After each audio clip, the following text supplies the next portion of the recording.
ঋষভ পান্ত ভারতীয় ক্রিকেটের এক উজ্জ্বল নক্ষত্র, যার নাম শুনলে মনে আসে সে অগ্রাসী ব্যাটিং আর অবিশ্বাস্য উইকেট কিপিং। টেস্ট ক্রিকেটে তার আগমন যেন এক নতুন যুগের সূচনা করেছে। বিশেষ করে ইংল্যান্ডের বিরুদ্ধে তার পারফরমেন্স তাকে একজন ম্যাচ উইনার হিসেবে প্রতিষ্ঠিত করেছে। ধোনির মতো শান্ত ও স্থির ঋষভ পান্ত উইকেট কিপার ব্যাটসম্যানের বিপরীতে পান্ত এসেছে এক ভিন্ন মেজাজ নিয়ে। তার খেলার ধরন একদম ডেঞ্জারাস এবং সে পারফরমেন্স দিয়ে বুঝিয়ে দেয় যে সে তার দলে কতটা ভাবে স্ট্রেংথ তৈরি করেছে। সে 2018 সালে যখন ইংল্যান্ডের বিরুদ্ধে টেস্ট ট্রেন্ডে ব্রিজে প্রথম দিকে তার কিপিং নিয়ে কিছু প্রশ্ন থাকলেও পরবর্তীকালে ব্যাটিং নিয়ে কোনো সন্দেহ ছিল না। ঋষভ পান্ত পঞ্চম এবং ষষ্ঠ নম্বরে ব্যাট করতে নামে। ঋষভ পান্ত প্রায় খেলার মোড় ঘুরিয়ে দেয়। ঋষভ পান্ত ভারতীয় টেস্ট দলের লোয়ার মিডল অর্ডারকে এক নতুন শক্তি দিয়েছে।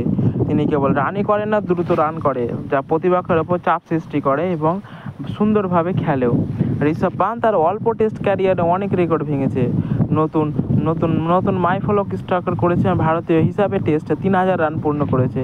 তার টেস্ট গড় প্রায় 43-এর কাছাকাছি, যা চেতেশ্বর পূজারা, বিবেশ লক্ষ্মণ, মোহাম্মদ আজহারউদ্দিনের মতো কিংবদন্তিদের টেস্ট গড়ের প্রায় সমান। মাত্র 44টি টেস্ট খেলে তিনি এই অসাধারণ পরিসংখ্যান গড়ে তুলেছে। তার উইকেট কিপিং দক্ষতার সময়ের সাথে সাথে উন্নতি লাভ করেছে। তিনি উইকেটের পেছনে 150টিরও বেশি ক্যাচ নিয়েছে। ধোনি, সৈয়দ কারিমানি এবং ঋদ্ধিমান সাহার মতো কিংবদন্তিদের কাছাকাছি চলে এসেছে।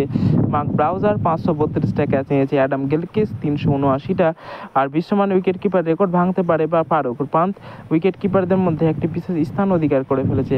ইংল্যান্ডের বিরুদ্ধে ঋষভ পান্তের রেকর্ড বিশেষভাবে উল্লেখযোগ্য। তার টেস্ট অভিষেক হয় ইংল্যান্ডের মাটিতে এবং তখন থেকে ইংল্যান্ড তার প্রিয় প্রতিপক্ষ হয়ে উঠেছে। তিনি ইংল্যান্ডের বিরুদ্ধে একাধিক স্মরণীয় ইনিংস খেলেছে, যা তাকে ইংল্যান্ড বোধক হিসাবে পরিচিতি দেয়। পান্ত ইংল্যান্ডের বিরুদ্ধে 5টি টেস্ট সেঞ্চুরি করেছে। এই সেঞ্চুরিগুলো কেবল ব্যক্তিগত মাইলফলক নয়, বরং দলের জন্য গুরুত্বপূর্ণ ভূমিকা রেখেছে। সম্প্রতি হেডিংলিতে অনুষ্ঠিত টেস্ট ম্যাচে তিনি 2টি সেঞ্চুরি করে ইতিহাস সৃষ্টি করেছে। এর আগে ভারতের কোনো উইকেট কিপার ব্যাটসম্যান ইংল্যান্ডের মাটিতে এক টেস্টে 2টি সেঞ্চুরি করতে পারেনি। এমনকি তিনি প্রথম ভারতীয় ব্যাটসম্যান যিনি হিসাবে ইংল্যান্ডের মাটিতে এক টেস্টে 2টি সেঞ্চুরি করে ফেলেছে। 2018 সালে তার প্রথম টেস্ট সেঞ্চুরি আসে ওভালে ইংল্যান্ডের বিরুদ্ধে।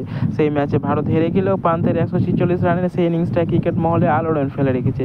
আবার 2021 সালে আহমেদাবাদে ভারতের মাটিতে ইংল্যান্ডের বিরুদ্ধে সেঞ্চুরি করে।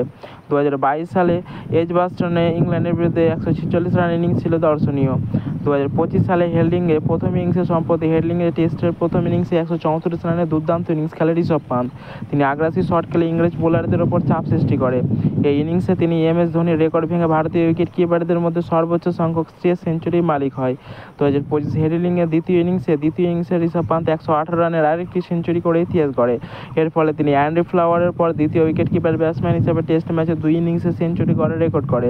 ম্যাচ খেলেছে এখন পর্যন্ত ইংল্যান্ডের বিরুদ্ধে 13টা ম্যাচের মধ্যে 23টা ইনিংসে রান করে ফেলেছে 1033, সর্বোচ্চ স্কোর 146, 5টা শতক রয়েছে। ইংল্যান্ডের বিরুদ্ধে 50+ স্কোর রয়েছে 4টি, মানে 13টার মধ্যে 9টি ম্যাচে সে ভালো খেলেছে। তার 4 মেরেছে 120টি আর ছক্কা মেরেছে 30টি। তার গড় রয়েছে 46। ইংল্যান্ডের বিরুদ্ধে স্ট্রাইক রেট রয়েছে 75।